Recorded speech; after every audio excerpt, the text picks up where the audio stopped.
২রা অক্টোবর মহাত্মা গান্ধীর জন্মজয়ন্তী উপলক্ষে আগরতলার উজ্জয়ন্ত প্রাসাদের সামনে স্বচ্ছতা হি সেবা কর্মসূচির আয়োজন করা হয়। এই কর্মসূচিতে উপস্থিত ছিলেন মুখ্যমন্ত্রী ডক্টর মানিক সাহা, আগরতলা পুর নিগমের মেয়র দীপক মজুমদার, কর্পোরেটর রত্না দত্ত সহ আরও অন্যান্যরা। মুখ্যমন্ত্রী এই দিন উজ্জয়ন্ত প্রাসাদের সামনে থাকা শহীদ ক্ষুদিরাম বসুর আবক্ষ মূর্তিতে ফুল দিয়ে ওনার প্রতি শ্রদ্ধা নিবেদন করেন। পরে মুখ্যমন্ত্রী ডক্টর মানিক সাহা জানান, বিজেপির সেবা পক্ষকাল কর্মসূচি শুরু হয়েছিল 17 সেপ্টেম্বর। 3 জন মহান ব্যক্তির জন্মদিনকে সামনে রেখে এই কর্মসূচি হাতে নেওয়া হয়েছে।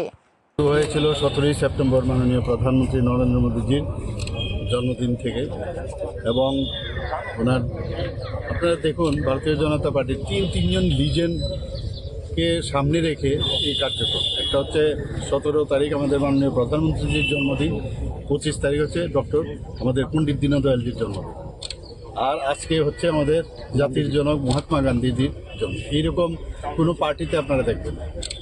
আর মাঝখানে আমাদের রক্তদান শিবির এবং এই স্বচ্ছ ভারত অভিযান, বস্ত্রদান, বিভিন্ন আমরা কার্যক্রম করে থাকি। তো আজকে লাস্ট ডে আমাদের সেবা পক্ষকালের। ব্যুরো রিপোর্ট, খবর ত্রিপুরা।